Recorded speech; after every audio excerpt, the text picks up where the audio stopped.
First of all, and I'm sure you've all learned this, there was a lecture on it in medical school and so on, and we've heard this before, but I'm going to say it because we don't say it often enough, and it's way more important than we acknowledge even when we do say it. And it's the following thing. Psychological stress and social isolation are dominant determinants of an individual's health. And that causes a suppression of your immune system, and you're going to get some kind of infection, cancer, heart disease, and very often the lungs are very exposed to the environments and they're subjected to all the bacteria that you live with all the time. You get bacterial pneumonia. This is a big, big killer.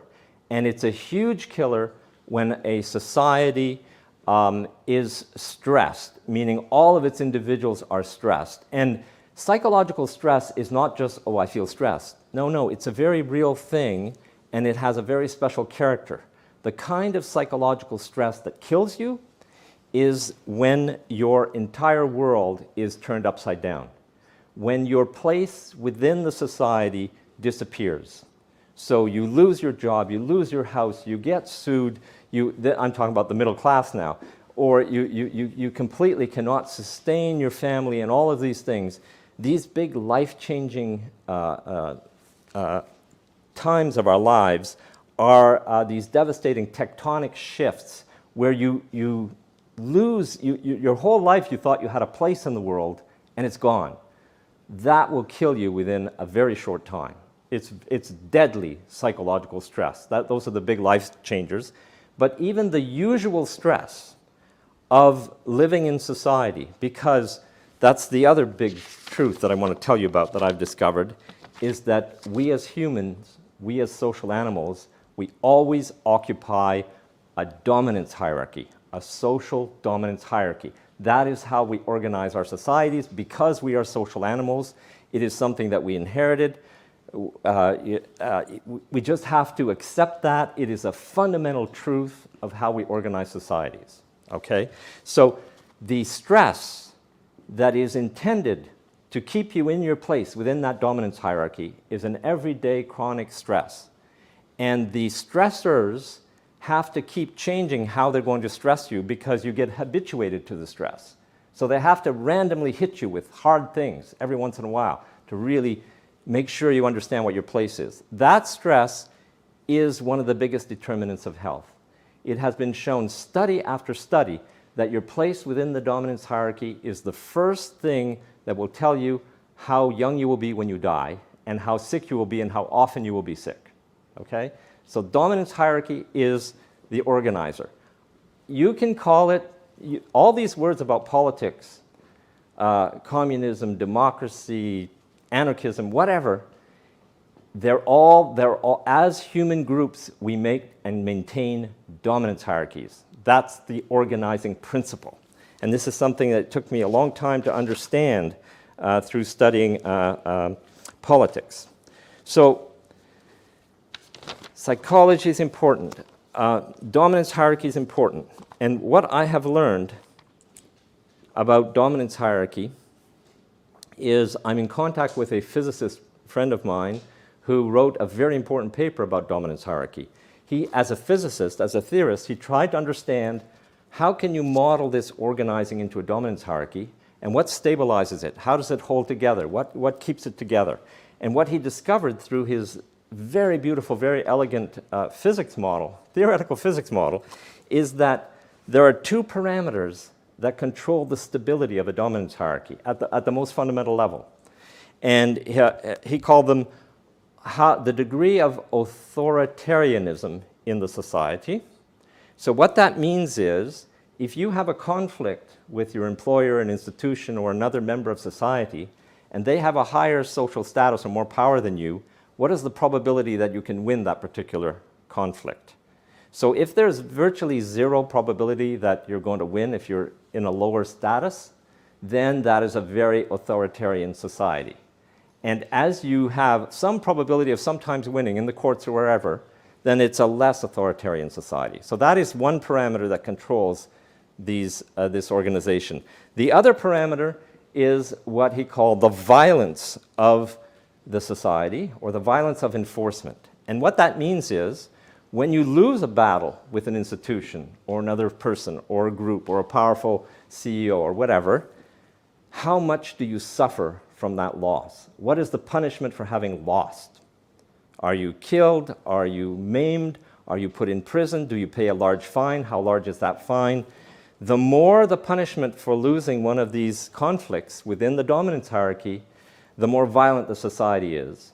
Those two parameters control the kind of society that you have. So if you are far enough away from authoritarianism and violence, you can have a stable democracy.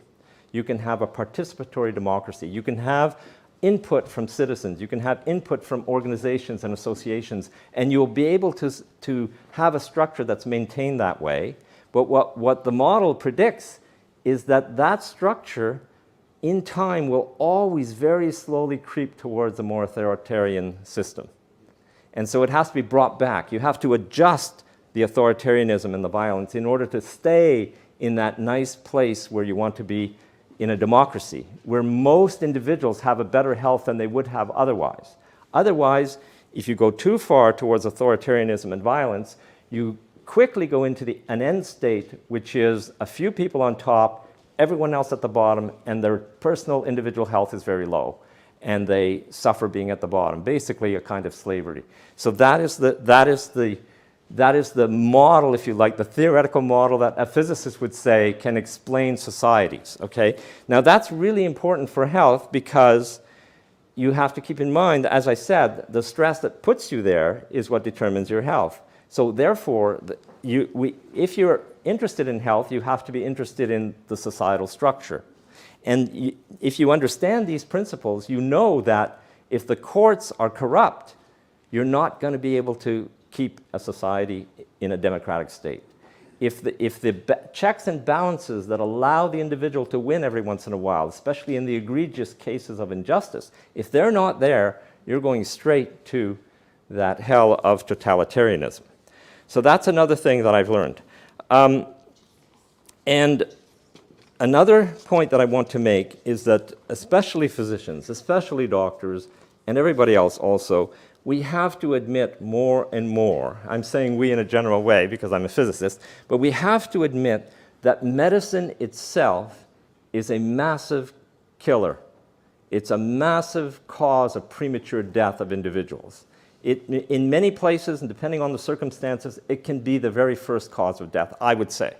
We have to come to terms with that, because medicine itself is an institution whose purpose is to stabilize the dominance hierarchy, and it will be manipulated by those who benefit from a society that is more totalitarian. It will be manipulated by them to make it more aggressive, to make the punishments, to make it more authoritarianism. Like, do you want to refuse a treatment? You can't. That's very authoritarian. The treatment might even be dangerous. That's very violent, and so on. And so the medical establishment itself, the institution, is fundamentally, needs to be understood in society as an institution that maintains the dominance hierarchy of the society. And it will be manipulated the same way that politicians are manipulated, the same way that the courts are manipulated. All the institutions that should be protecting us are going to be corrupted by the influence of the top people who benefit from a more totalitarian system. So that's another thing we have to, I think, admit about medicine. And there's just a few other scientific things that I want to point out that I think are very important, and some I've only discovered recently myself. So when you look at the big phenomenon, death is a very important parameter, and it's easy to measure. You're alive or you're dead, and you can count deaths. So that's why I look at all-cause mortality. I'm not going to believe what the clinician said about what caused my death. I'm going to believe that that person actually died, and I'm going to count them and hope that those numbers are not corrupted themselves. Now, when you look at all-cause mortality data across the over 100 years that many nations have been collecting this data faithfully, what you see is that in the northern hemisphere, there's always more death in the winter and less death in the summer. There's a seasonal cycle, and it is robust. That is a big macroscopic feature of health in human societies and on the planet. And what is fascinating is that this thing has been seen for now 100 years. I'll be showing some data tomorrow. What is fascinating is that in the southern hemisphere, the maximum of death in that seasonal cycle is at their winter, which is our summer. It's inverted. There's a phase shift between the north and the southern hemisphere. And if you go to the equatorial regions, there is no seasonal variation in death rate with time. It is a flat line. There are not more deaths in summer or winter. There isn't even a summer or winter, okay? So it's a flat line. Now, that phenomenon has been known for about 100 years. It is the fundamental first discoveries of epidemiology. And guess what? There is no convincing and conclusive explanation of that phenomenon. All right? There are many hypotheses. People will argue about it. I've studied these articles and these hypotheses. It is not an understood phenomenon. And what's even more intriguing about this phenomenon is if you look at the seasonal structure within a season, you can find structure within the winter where you might have a first peak of mortality and then a shoulder within the winter. That structure is the same in the entire northern hemisphere at the same time, and it's synchronous. Synchronous across the northern hemisphere. You will find that same structure in that particular season. This is a fascinating phenomenon, and it has fascinated epidemiologists ever since they figured this out.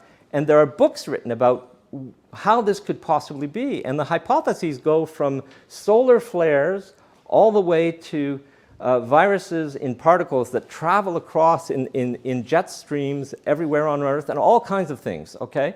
But my point is, irrespective of what medical people will say about that they can diagnose influenza and influenza cases, and whatever they say about their diagnoses, this macroscopic phenomenon of mortality on the planet in human societies is to this day virtually not understood. So we have to admit our fundamental ignorance about a lot of things. And I think that's a very important point. And finally, there's two more interesting scientific features like that.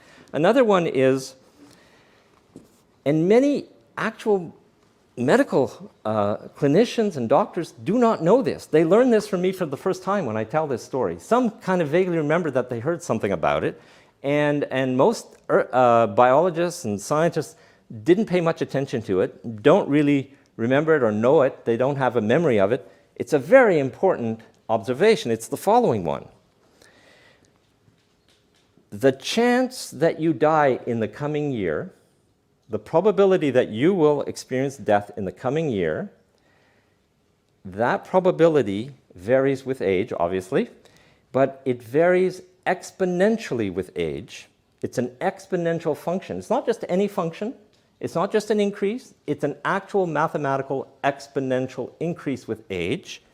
And it has a doubling time for all human societies throughout history, except when something catastrophic happens, like a meteorite hits the Earth or something, but it is robustly the same for all human societies and throughout history, that the doubling time of that probability of death is about 9 or 10 years everywhere. 9 or 10 years. So every 9 or 10 years in age, your probability that you will die in the next year doubles. Okay? Now, that is what I call something that is biologically fundamental. And you will find very few scientific articles about this phenomenon, and no one has explained it convincingly, not the exponential variation, nor the doubling time in years. There is no explanation for it at the moment. So these are the big problems of medical science. This is what the physicists would say, first we have to understand this, okay? And it's not understood. And this brings us to the final question, which is vaccines.